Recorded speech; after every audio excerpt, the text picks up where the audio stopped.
Welcome, Spartans, to Podcast Evolved, part of Evolved, your home for Halo. I'm your host today, David, and joining me today is the lovely Lucas. Hello, friends.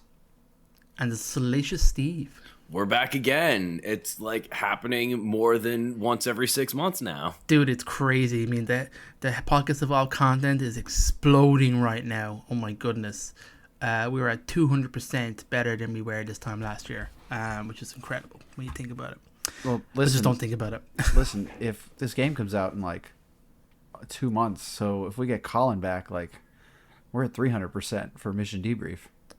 Oh, I've had some conversations with Colin, so I think that's a doer. I think we'll have that fella for sure. Oh, and he's ready. We've got ready. more than just the game and mission debrief coming down the pipeline too.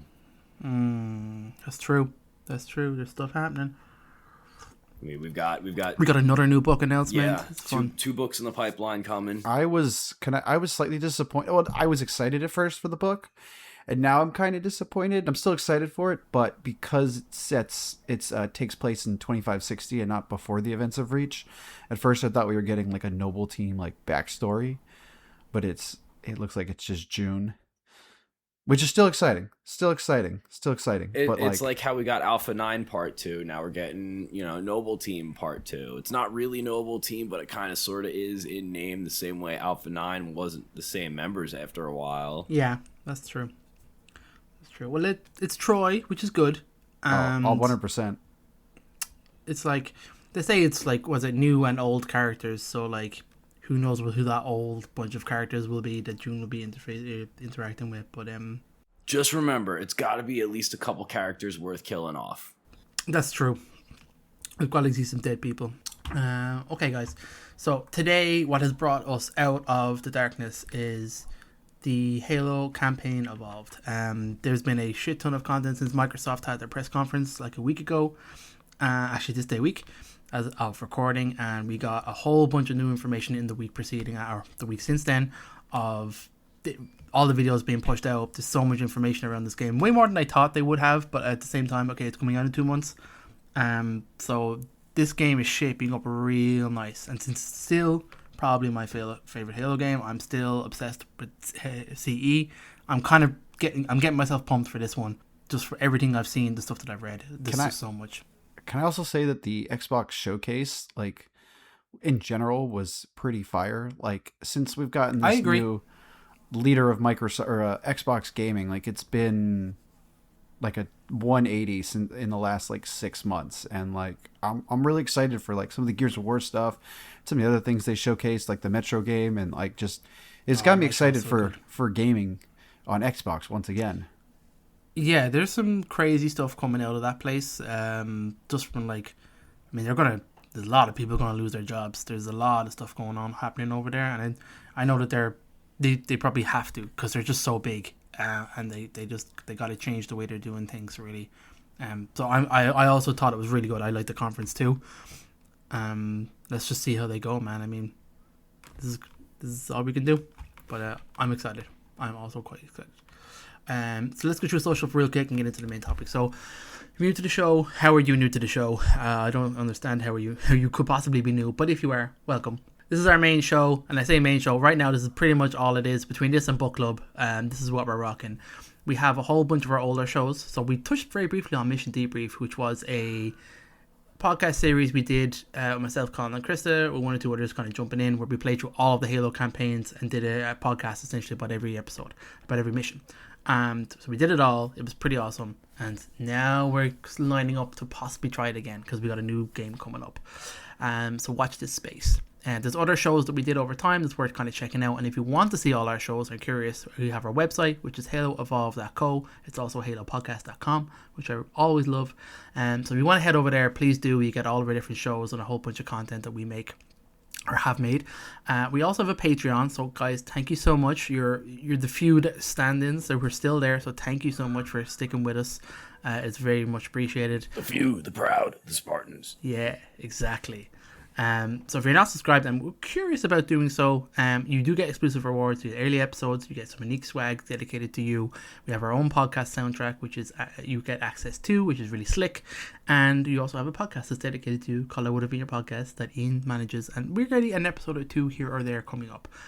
So that's still on the go. So if you'd like to learn more, go to patreon.com/Halo Evolved. We also have an Audible trial link, so I'll go through that really quick. All the Halo novels are on Audible, so if you're a Halo Audible person, which I know we have tons of in the community, so go check out audibletrial.com/podcast evolved. Get yourself a little free trial. So, topic of the show, guys. This is pretty good. I know we've talked about for the show. We've all kind of caught up. So the way where I kind of started it was I went through. Okay, there was a campaign Evolved cinematic story trailer that was dope. We had a new missions trailer, so that's been like a huge, obviously, draw of this thing. Is the fact that there's 3 new missions being added to the game that I think they take place before the main story. Yes. 1 year, which is nuts. One year, yeah, which is crazy.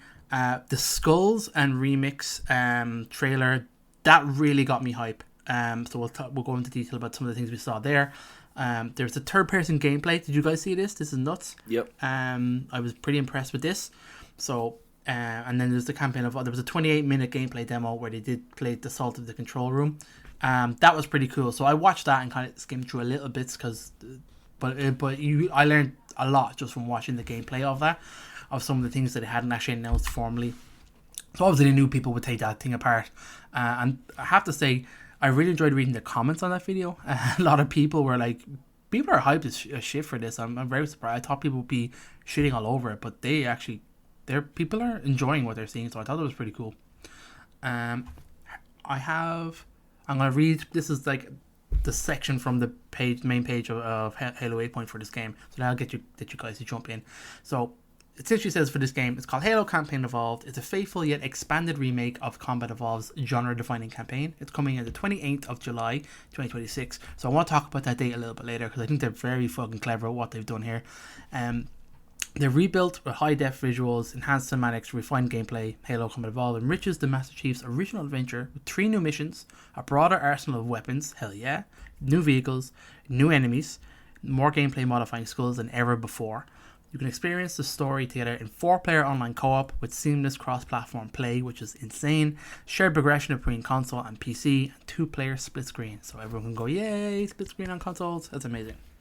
So, guys, you've watched all the videos I have and more. Lucas, give us, how you feeling, buddy? How you feeling about what you've learned, what you know? Honestly, I am cautiously optimistic. I want to be part of the hype, but at the same time, like, we know how we've been hyped about previous Halo games before and they haven't always delivered. Mm-hmm. But this does seem like we're trending in the right direction. I know there's a lot of good things. I do have some concerns that I saw while watching some of the trailers, but other than that, like, I'm at like a 75% excitement right now. Not 100% yet. When we get closer, I'll probably get more excited, but right now I'm at like 75%. Yeah, this is the best place to be. You know, the hype before a Halo game comes out, where you cannot be disappointed yet. You can just be hyped by what you've seen, and then it comes out and it's never what you want it to be. But I remember this feeling every time. A huge point of it too is it is, you know, a re-release, remake, remaster, call it what you will, of a game we've already gotten before, right? So in a way, we can kind of sort of separate a little bit, make a distinction here and there, and look at like, all right, what's all of the new stuff that wasn't in the original game, or what's changed since the last version of the game? How do we feel about that? And then also the stuff that's supposed to be the same, how true is it to it? So like, I think for the most part, the stuff that's supposed to be the same looks like it's being pretty true to it. I know there's going to be arguments over certain art style decisions and whatnot. As far as what's new, I think what they're putting in isn't going to ruin what we know the game as. Most of the stuff is like, you know, third person is a toggleable skull, things like that. So I'm about as happy as I could be knowing the next Halo game that's coming out is a game that I've already played. You know what I mean? Yeah, it's a known quantity and it's a classic. I mean, they're not going to fuck it up. Do you know what I mean? They just have to give you the game, and then it seems like the part that they've done. So let's talk about like the stuff they've added in. So the new weapons that we've seen: battle rifle, needle rifle, fuel rod. Johnson has a railgun in a lot of this cutscene, so I'm presuming you have access to that, but maybe not. I'm not sure. I believe it was the stanchion, was it not? Yeah, I think it's a stanchion from when he was in the Orion project. Is that what it's called? Which I guess the stanchion is a railgun like sniper, is it not? Yeah, I'm pretty sure it's some sort of, railgun. But it says it. I've seen people freeze the frame and it says stanchion on the side. Class. That's brilliant. So maybe we won't get access to that. But anyway, there's a Brute Spiker. They'll have the Brute Plasma Rifle, an SMG, which I was shocked to see in there. They have the Energy Sword, which is accessible in the campaign for the first time. Sentinel Beam, they have a Beam Rifle. The AR has a 36 clip, which I wrote down as one of my points of like, boo. But then I see later on, there's a skull specifically for getting the AR to have a 60 round clip, which is ridiculous. But I love that they paid attention, that was a point that they called out. So like, those are all the kind of the new weapons that I've seen. Have you guys seen anything different? Not anything. You mentioned most of it. However, I want to put the caveat that like all these new weapons seem like they're exclusive to the prequel levels and not to the Halo CE, at least unmolested by skulls. It's a lot of this. Go on ahead. Sorry. Oh, I was gonna say it looks like it's just for the prequel missions so that they can experiment with all these fun new weapons that we get. Now, what has me intrigued about that, and I didn't understand what they were trying to say to me in the trailer. So there's a trailer that's talking about what they're calling campaign remix, and to me, it kind of looks like it's the campaign, but with almost like your man kept pushing the button, and the number of skulls being activated kept changing. So it's almost like it's adding a set linked bunch of skulls together, but when you remix the campaign, you're going to get access to new weapons, new vehicles, new enemies. So I think you're right, the standard game probably won't have all these new weapons in it, but I've seen like in missions that he was playing, access to the SMG. You saw him pick up the energy sword. I saw the Brute Spiker in the main campaign. I saw the fuel rod. Sorry, I said it already. I think there was there a battle rifle? There's a battle rifle. There's a beam rifle. There's a needle rifle, and like they're all in the main campaign. Yeah, and I would have to imagine if they're not all in the main campaign by default, then it's probably as simple as like one skull toggles all of the additional weapons are not in the game. But like you do have to think about it like this too, at least as far as the energy sword and the sentinel beam, those existed in the campaign already before, so what would they make it so you just couldn't pick them up? Like that. Same with the fuel rods used to blow up. Yeah, remember when the enemies dropped them? Kind of a weird gray area for those. So I imagine it's probably either as simple as a toggle or they're just in there. Yeah, and I think didn't the PC part of Halo have a bunch of extra weapons? Like I remember the fuel rod gun being in the PC campaign. There was a flamethrower. Yeah, flamethrower hide in a cave on Blood Gulch. So cool I did. From my, because I've watched a few of like the YouTubers talk about this, and they got access to the game, at least those two levels, Assault in the Control Room, Silent Cartographer, and I was watching Hidden Xperia, and he was talking about the skulls specifically, and one of the skulls, it has like random enemy spawns, and it also, you can make it so the Flood and the Covenant are on the same side. So he was playing Silent Cartographer with the Flood attack and the Covenant attacking him like at the same time. So I'm assuming there's like a random weapon. You can do like random weapon drops. I mean, that must be the remix mode or whatever he was doing. That must be. Let's be real. They're dumping a whole bunch of new skulls into this game, and like because this is pretty much a campaign only experience. What they're doing, it seems like, is they're maximizing replayability. Yeah, well, they're taking that firefight game modification system and just applying it to campaign via skulls. Like, think about all the different ways that you're able to set up a custom firefight experience. With different ranks of enemies, different types of enemies, how heavily armed they are, more likely to throw grenades, all that stuff. That's all the same kind of thing that skulls fall in line with. So they're just piling all of the quote-unquote game modifiers together into whatever method of toggleability that the game supports. In this case, it's a campaign, so they're going to do it via skulls.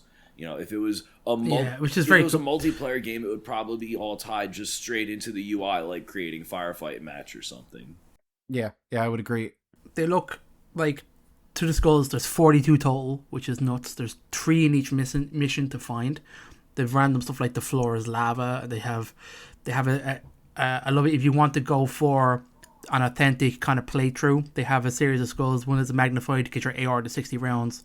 They've one that's called speed limit, disabling your sprint. They've one called hip fire, which means you can no longer zoom. And you have endurance spec, which means the UNSC vehicles cannot be destroyed. So I love that they've accounted for that in like a grouping of like skulls. Like, here, you want to play like CE, just turn these skulls on and away you go. So which is cool. The thing it looks like, and I've heard people talk about it, is that the 60 round mag for the AR also has a higher rate of fire. And I'm not 100% sure on that, but that is what people are like claiming. So it like tries to bring it closer to the assault rifle from the original game.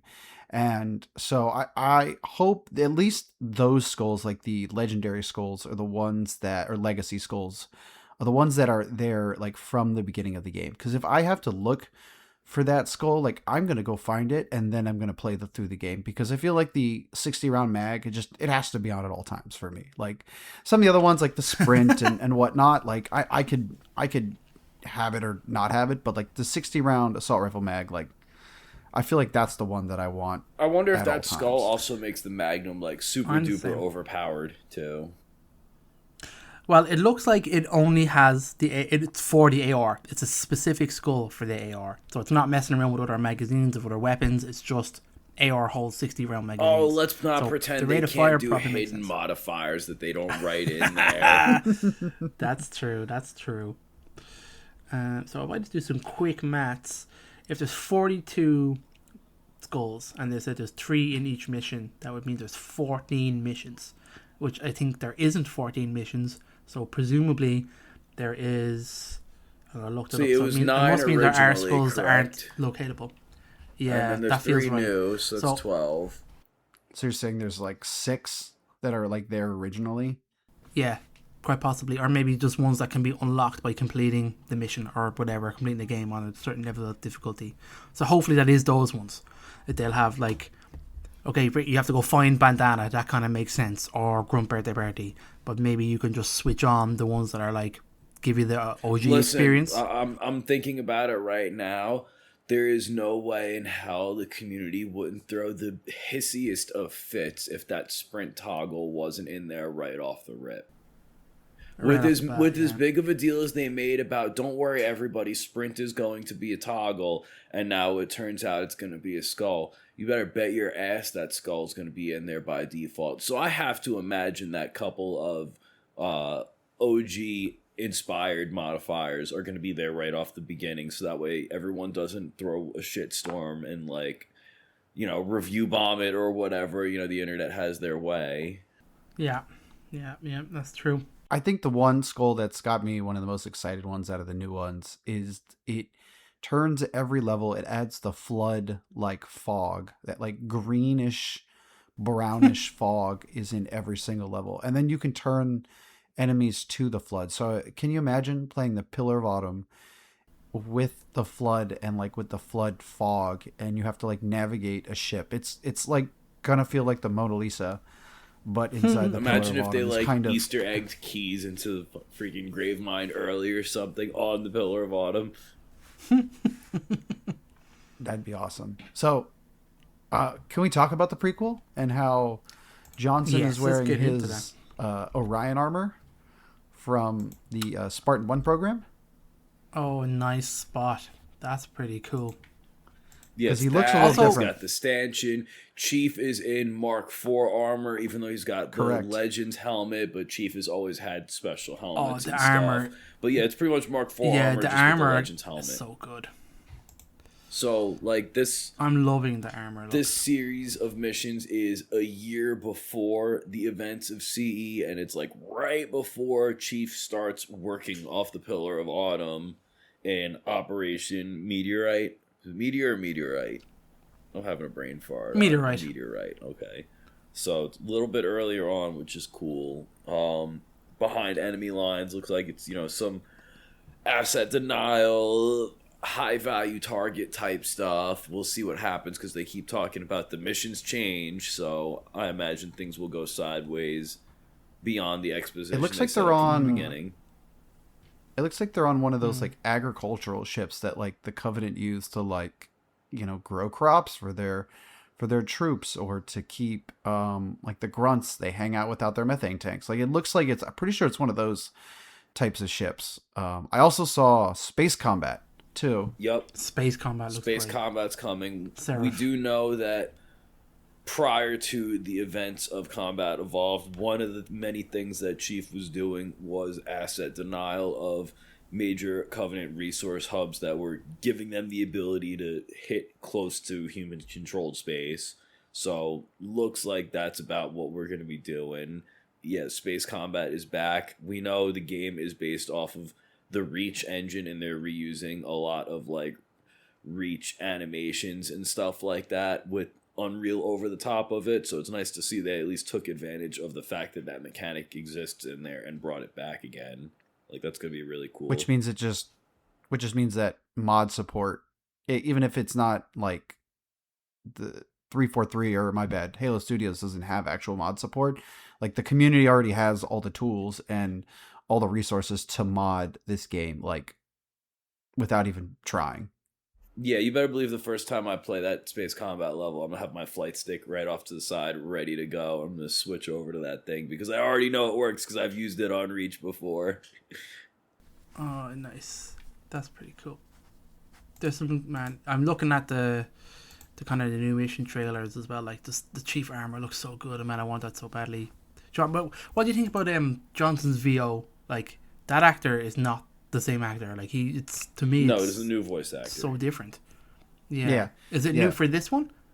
No, it's new for because I remember there was an issue with the voice actor. I'm not 100% sure on like the details, but he was asked to do Halo Wars 2 because Johnson was a like leader character in the multiplayer, Yes. and I guess he declined doing it, and so I assume they're like, okay, well he declined that, he hasn't been voice acting at this point for like 13 years, so like we're just gonna find someone who sounds close enough to him to without having to pay him the royalties of using his voice like with AI or something. Yeah.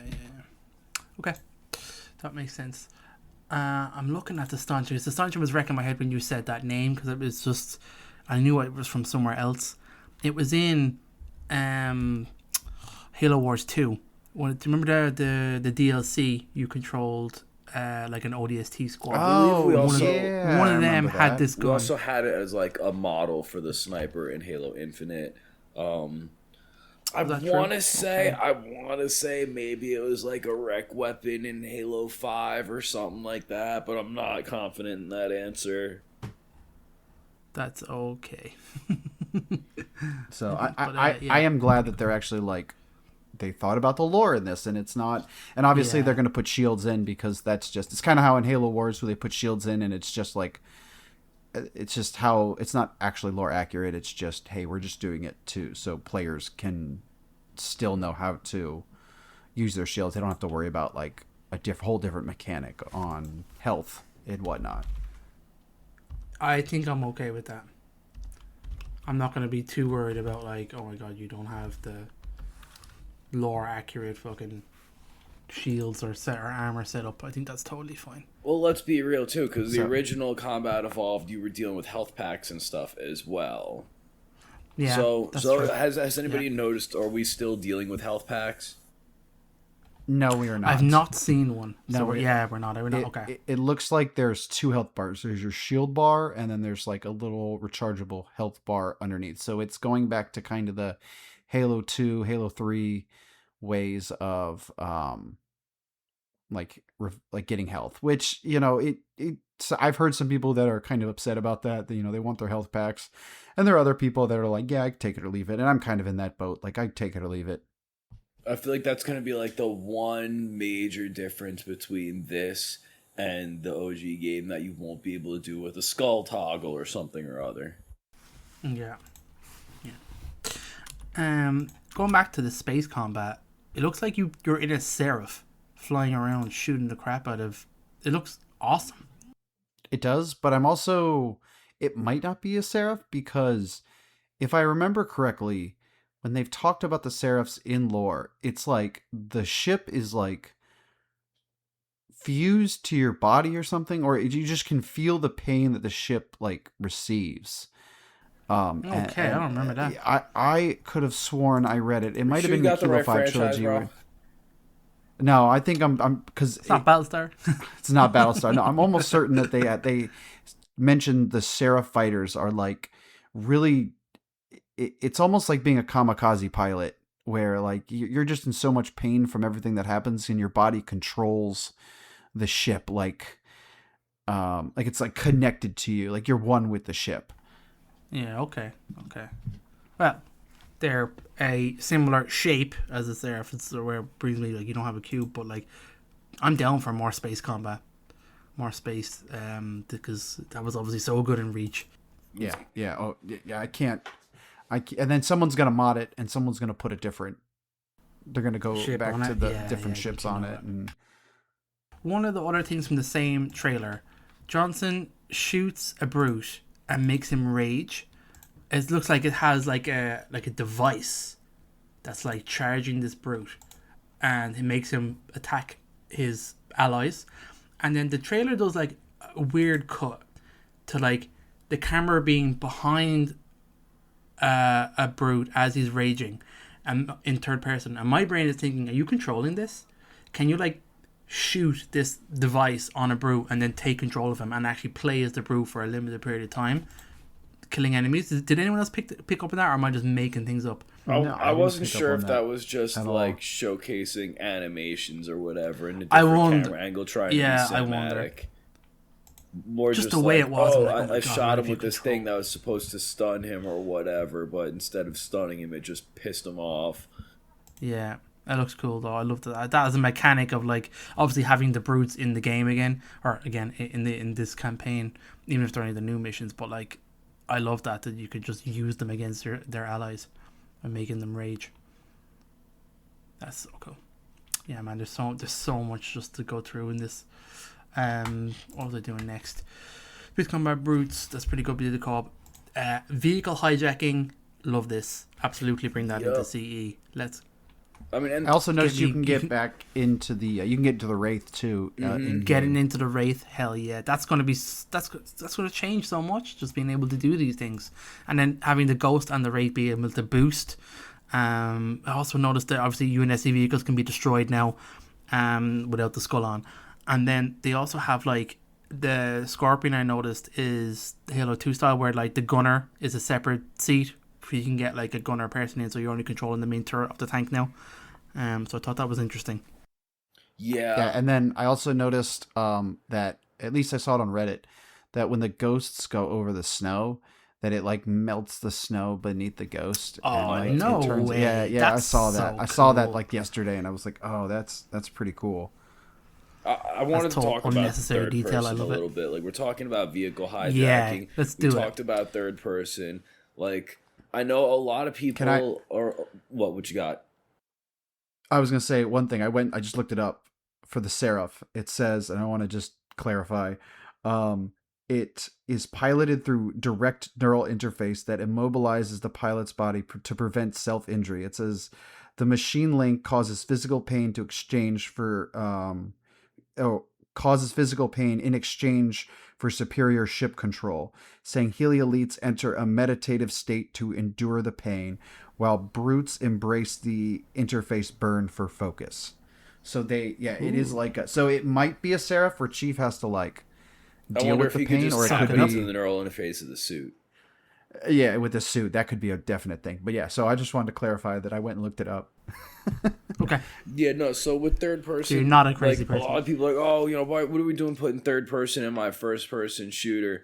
But, like, we've kind of always had third person. It's always been trickling into the game more and more with every release and every mechanic. I mean, we've had it with hijacking, with assassinations, with armor abilities and equipment and stuff like that. Dude, the most basic thing: get into a vehicle in Halo CE and you're in third person. Getting into a vehicle, So, like I said, pick up a turret, vehicles, hijackings, and turrets, a turret, large weapons, again, equipment, assassinations, and then even in Halo Infinite now we got just straight up different mode of just third person playing like this or like that. And then Firefight, they ended up merging them together so they wouldn't split up matchmaking, where it's just a button to switch between first and third person.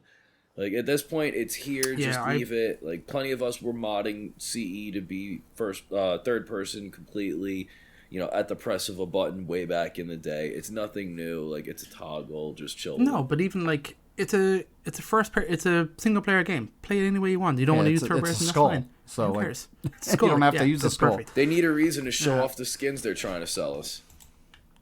Yeah. I like that's so true, and they even say it, which I think is so funny. Like, it's in the trailer of like, you want to see they have a phrase or whatever, more or less saying the same thing. You want to see how cool you look now. Use the third person skull to see all your new suits. Do you know what it reminds me of? This kind of reminds me of a vibe I got when I played, I think it was Modern Warfare 2 or even Call of Duty 4, like back in the day, where they like had a game mode where you could just play the multiplayer game in third person. Like, it kind of gives me that like that old school vibe of like, yeah, we're just gonna throw a bunch of silly things and see what sticks, and it can stick, it might not stick, but we'll get a lot of interesting skull combos with that. I think so. I can't wait to get in and mess around with those skulls, man. I'm gonna have so much fun looking for them, finding them, unlocking them. Just some of the stuff they have just seems brilliant. There's a few other kind of random things that popped into my brain when I was watching the trailers, like the Spanker rockets lock onto vehicles in this, so that's really interesting. That's back to like Halo 2 style of the Spanker rocket launcher. The Scorpion tank, which we said you can hold items. Have you guys seen this? No. Yes, it looks like the shield and the shield. When you pick up overshield and shears, you don't use them immediately. They become an icon on your HUD, and you toggle a button to use them. So in the example, the Silent Cartographer, where there is 2 overshields on the ground, you pick up one, use it immediately, pick up the second one, and use it later when the first one is depleted. Like, it's awesome. Yeah, it's got the Halo Infinite. It's got the Halo Infinite style. So yeah, the same thing on Pillar of Autumn when you go into the boarding craft. I was going to say in Pillar of Autumn, correct. There's a couple stashed in there. There is, but I love that idea, and I hope there's more items than just those 2. That'd be nice. Did you notice the additional dialogue from Assault on the Control Room with the Marines, with Fire Team Zulu? Yeah, there's seems to be loads of extra dialogue. So I heard that between Cortana and that was Marines. Actually part of the original game, and they cut that. And so they got, it sounds like they got the voice actors to just re-record those lines, and cool. So we get all that original cut content back in the game, which that really is exciting for me. I like that. That's interesting. I mean, we got to think about it is how much of this stuff is quote unquote a new addition to an old game versus stuff they wanted to put in the old game but just couldn't make it work in time or didn't have the tech for it. You know what I mean?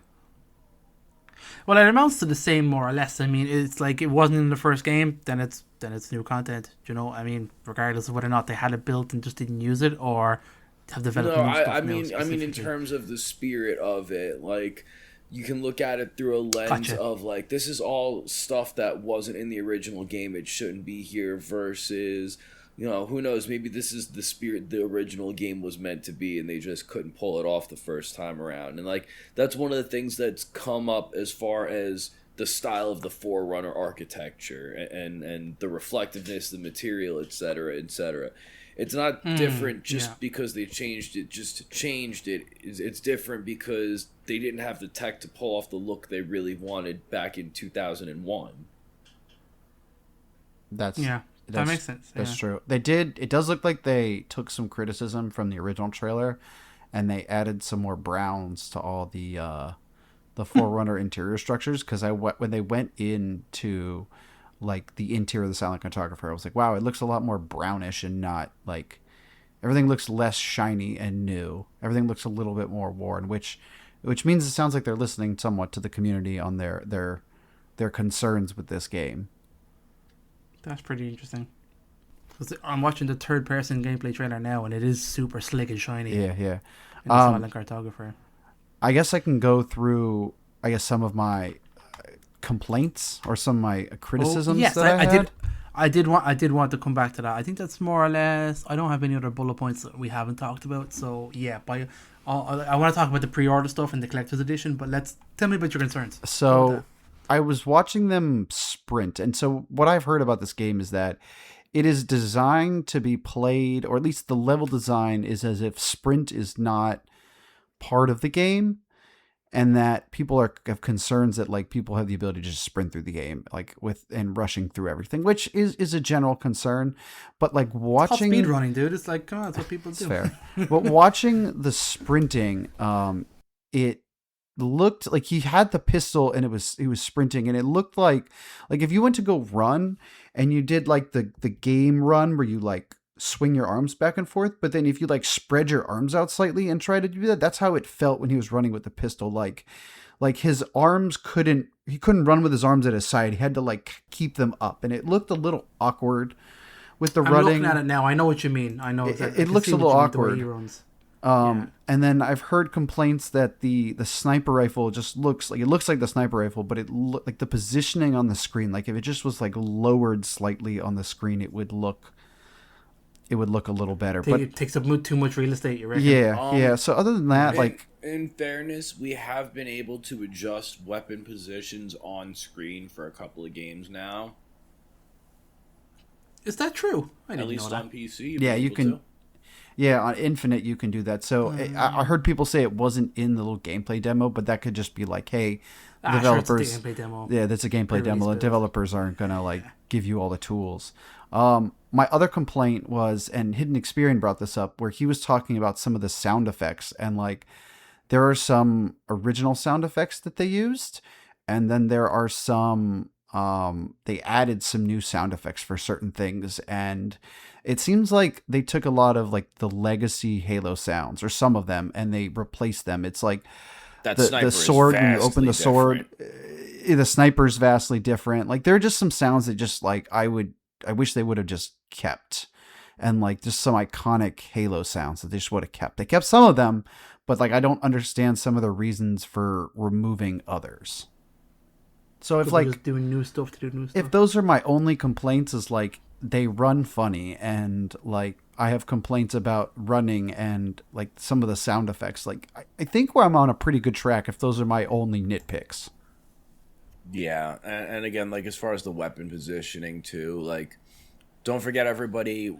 They were preparing for everybody to have a hissy fit over the radar position being in the upper corner too, and they're like, "Don't worry, you can customize the HUD and all that." So choice has been a very large theme in the preparation for this game. I have to imagine they've made as many of the changes as possible toggleable in some way, shape, or form. I can't imagine they did it with the sound, but that's a whole other story.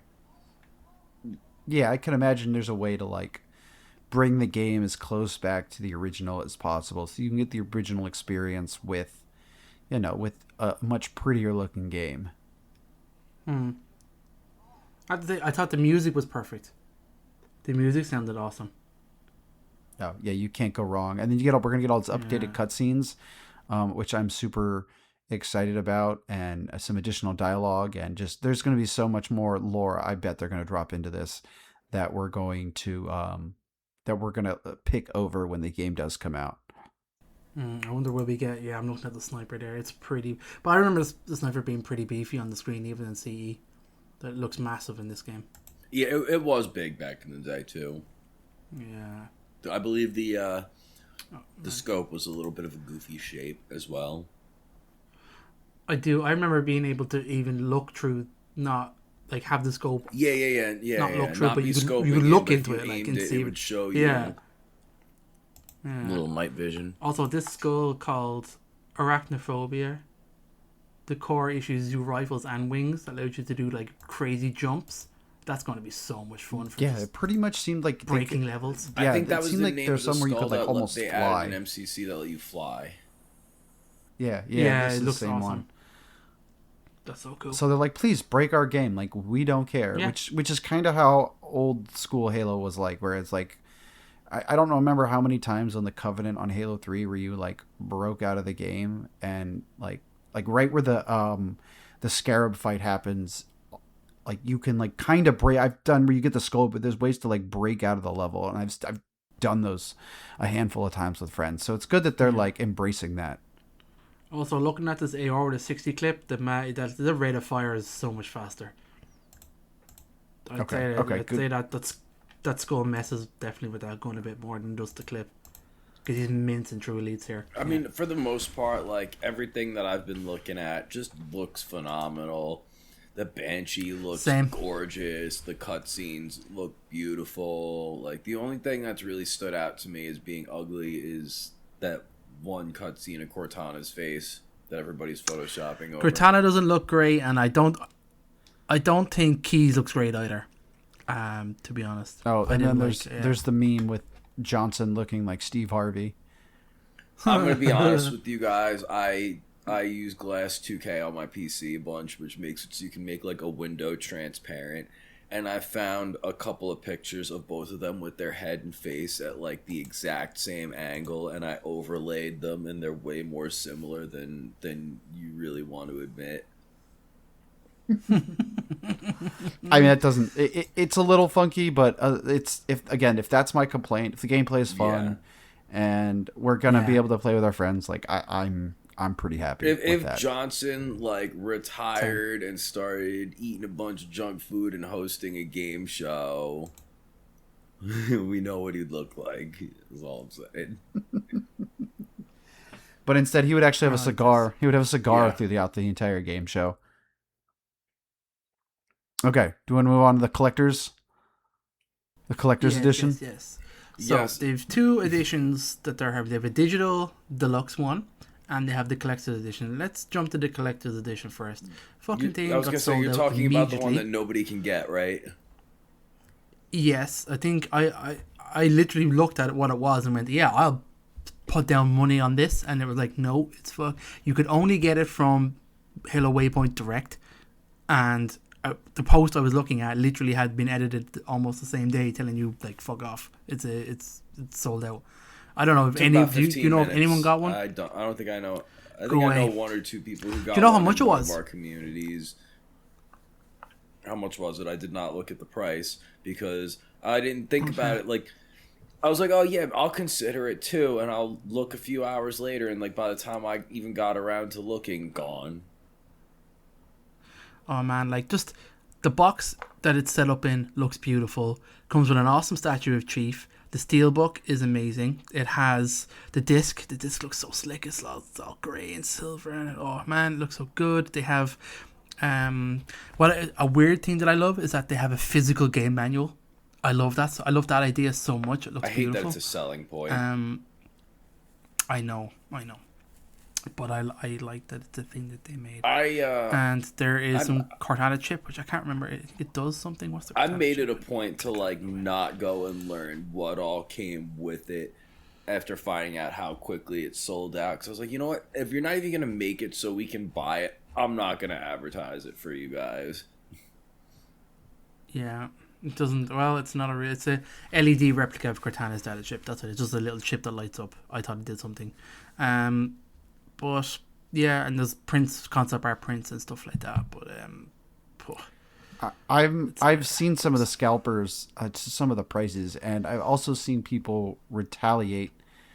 At least try to retaliate with some of the scalpers. Like they'll see it on Facebook Marketplace or eBay, and they'll like spam the person for being a scalper. Good. So like the community. Up until this weekend, there was a legitimate method of retaliation. eBay's policies allow for pre-sale, but only if the seller can guarantee delivery to the purchaser within 40 days of the purchase date. And people were selling these 49 to 46 days ahead of the release date, like depending on if you count early release or not.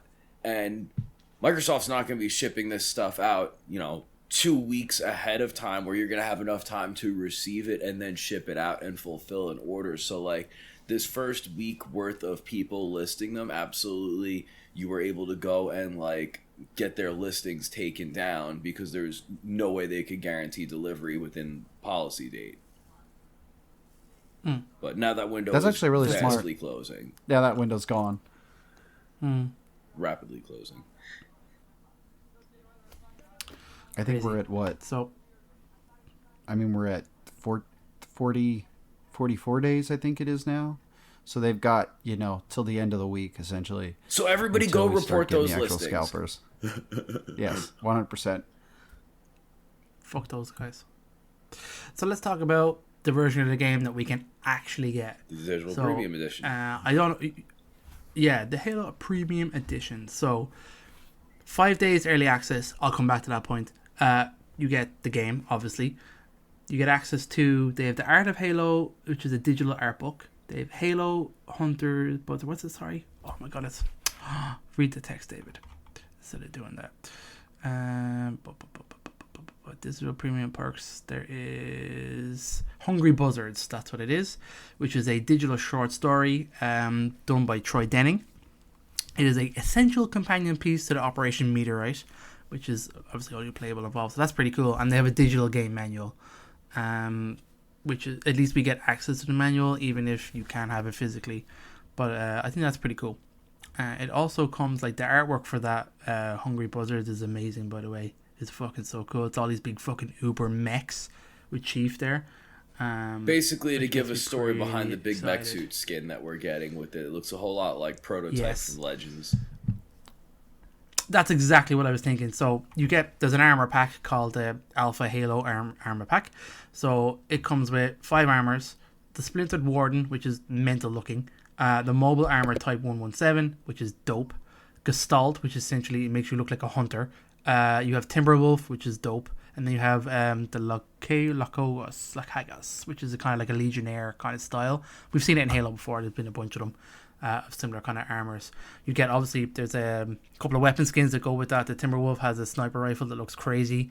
There's a Laconian Lance, which is a battle rifle. You have the Pro D type, which is like a rocket launcher kind of skin for the mobile armor. The Gestalt has like a fuel rod. It's called the Colossus skin. And then Cold Iron is probably somebody. They probably all have that. I don't know which one that's related to. But they look cool. What do you guys think about the suits? I'm probably not going to get any of them. Like, if someone wants to, I'm probably just like going to play the game as is, and if I'm going to spend money on Halo, it might be, I don't know. I don't really know what I would spend money on at this point if it's just campaign stuff. Yeah, fair enough. Like, if they came out with like a Reach style armor where it's like got all like the pouches and stuff, and like you could customize it like that way, and you can make your second Spartan look like that, or you can just like change the color like you do in the original CE for multiplayer. Like, I might pay for that, but like none of these like sponsored weird funky armors. Like, I want it to look like, the more tactical it looks, like I would do that. The less goofy it looks, I would probably buy something like that. Well, I know there's the one set that's like it makes you look like the old CE graphics where it's like super shiny. I love that one stuff. So between that one, that's the Foundry. Between that one and like the mech suit, those are really the only two I would care to be interested in, really. And I'm just a sucker for mech suits. Yeah, same. I'm really interested in that mech suit. It looks cool. The Foundry armor package when you're talking about, you get for pre-ordering. That's where we look like 2001 Halo CE Chief, which is cool, and like a gilded Onyx one, which is like a black and gold one. It actually looks pretty slick. And they both come with AR skins as well to go with them. I feel like the Gilded Onyx one is left over from them planning on doing like a Rockstar energy drink promotion that didn't happen. Maybe. Could be just stuff they had already ready to go. I think I kind of like it. I'm not huge on all of them. But what is going to get me to spend the money on this thing is the Premium Edition 5-day early access. So, this game launches on the 28th of July, which is a Tuesday. So these saucy bastards know full well that you're going to want to play it the weekend before. So, like, putting this out, giving you 5-day access, making you get access to the game on the Friday, is like somebody somewhere got money to come up with this good idea. And I say good idea, all I mean is it's going to get people, honestly, which is it's going to get me, because I'm going to want to play this game that whole weekend. It's the same model they did with Forza. Yeah, that's true. Actually, did they do the same? Did they? Yeah. Did a Tuesday release? Yeah, Tuesday release, early access with premium edition pre-order. And I'm sure they did really well with that. Even though they had, I think they had massive numbers, like record-breaking numbers, just over early access weekend. So I'm presuming, I haven't asked you guys Game Pass subscribers of any specific tier? I believe it's day one Game Pass for Ultimate. I don't know if I have Ultimate right now or not. I remember I downgraded when they announced their price hike. I don't downgraded. Remember if I went back up when they raised it, when they lowered the price back. Reduced it a little bit, yeah. Lucas, where are you at? Are you Ultimate or are you Premium? Or I was Ultimate until recently, and not because of the price, but more like I haven't touched my Series S in like probably like 8 or 9 months. So I just downgraded just to the PC version. So that's the only one I have. Clever. So I am just... That's all you need. Yeah, that's all I need. So, but I don't know if it's even worth pre-ordering to get the... that's... Like actually paying money. Like I don't know if it's actually worth money to like, if I'm just going to get it for free like 5 days later. Like I'm not in high school anymore. I'm not, in college where I was like, oh yeah, I got to have the game early and like all my friends are going to get it and do all these things. And it's like, now it's like, yeah, my friends will get it when they get it and we'll just play it when we play it. It's that kind of adult mindset. Sounds like you need more exciting friends. Good answer, Steve. Currently, all my friends are playing some other games at the moment. So I have like 2 or 3 friends who are like, yeah, I'll play with you on the 28th. And I'm like, cool. Yeah, I'm going to bully my brothers, but they're not going to spend money on it. They're going to sit on their Game Pass ones. But I'm going to drop some money because I've dropped to Essential because the price hikes, at least in Ireland, in my country, were insane. Insane money drops. So just value perspective, like I could not justify spending €30, which it was at the time, a month on the games I wasn't playing. Just couldn't do it. I mean, I get my money's worth on Game Pass just for the sheer devices. Like, I've got PC that I use, and then my woman and my daughter both play on Xboxes in the other rooms at different times. So, like, that's perfect. One is my home console, one is the other person's home console, and with that, they can kind of both play whatever games they want on Xbox at the same time while I'm doing what I want on my PC. Like, Steve, that's the perfect use case for that. Like, where you're getting multiple consoles of value out of all the games you've got access to. You got 3 different people.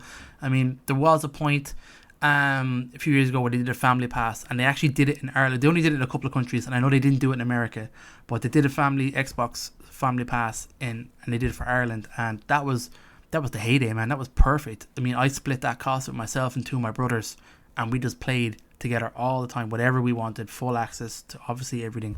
But that's obviously way too good a deal to actually exist in the real world. I mean, so it lasted for a good while, but then they took it away. So we can play 2 to 3 copies of the same game at a time, depending on what game it is. Like, if it's an online game, but it uses like non-Microsoft servers or whatever, it uses a third-party login thing, then we can all play the same game at the same time. But I think if it's just a regular like Xbox game, then only 2 of us can be on at the same time because somebody has to be like logged in as me, even though I'm trying to be logged in as me on my PC.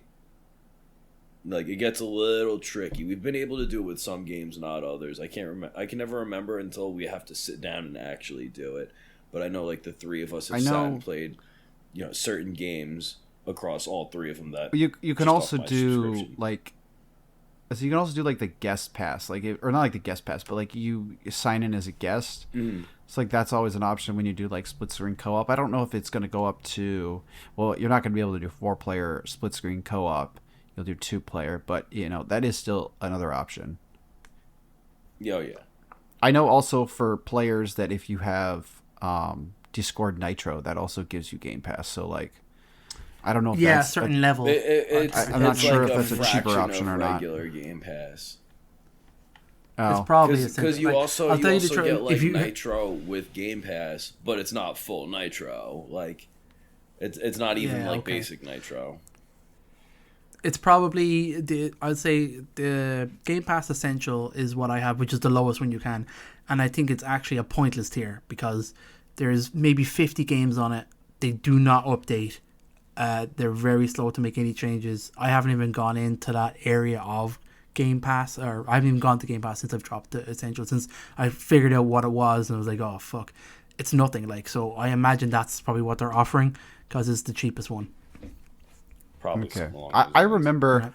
I remember when Game Pass like first came out, and you could like use your Xbox Live Gold to convert it, and I would take advantage of that system where you would like cancel your Game Pass, and then when you signed up again for Game Pass, you would get a 1-to-1 conversion.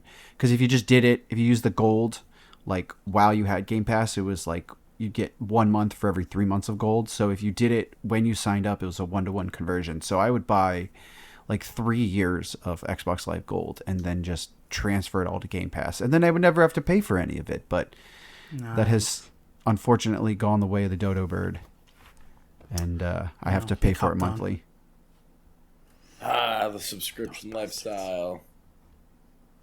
It's the world we live in. Okay, I don't have anything else about this game, we've guys. Talked it's just release date, we've talked additions, we've talked new content insofar as the missions, weapons, skulls, etc. We've chit-chatted about a couple other things. We've mentioned new book coming out. I think that's really most of the meat and potatoes. I got nothing else. Lovely stuff. Okay, everybody, thank you again for joining us. Like we mentioned at the top of the show, you can find all of our episodes all over our website. It's evolvedhalo.com. So you can get all the feeds. Everything you need to listen to us is over there. So thank you so much. Once again, special shout out to our Patreons. Thank you so much for helping us out. That's patreon.com/Halo Podcast Evolved if you'd like to learn more. And finally, we do have a voicemail. It's not been used for ages. I'll call it out just in case, because if there is new messages, I will see them. That's 205-386-5833. 205-386-5833. So with that, I've been your host, David, and until next time, evolved. Evolved.